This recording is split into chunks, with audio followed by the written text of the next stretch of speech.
Good day mga partners. So today mag demo tayo paano mag-withdraw dahil up na yung ating withdrawal module.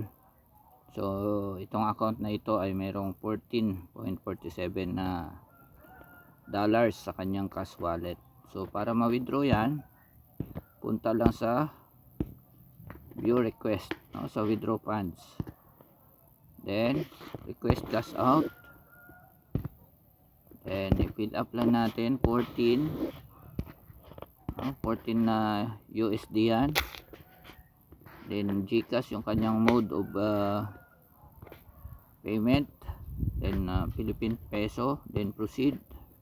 Then mamili lang ng banker. So yan, nandito mayroong mga list dito ng bankers.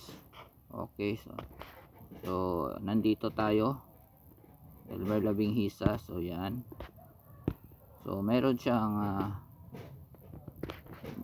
so may pondo pa tayo na 8,894.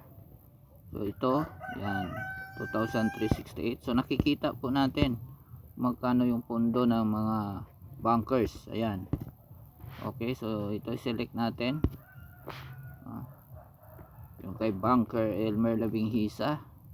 Yan, okay, cash out niya 14, may cash out fee na 10%, so mabawasan siya ng 1.40 USD. Receiving currency exchange rate at 58. So amount to receive is 730.80.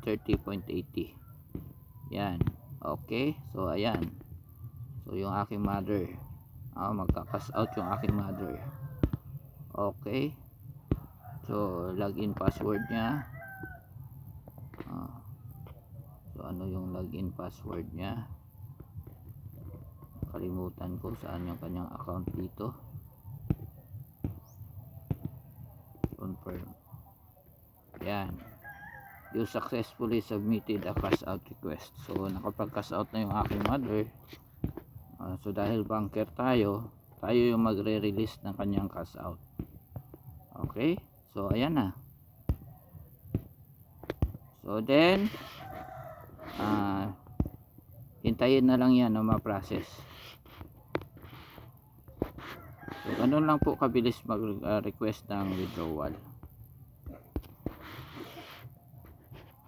Then ma-view muna yan. Ayan, okay, so magkaroon yan ng ng status dyan kung ma-process na ni banker. Okay,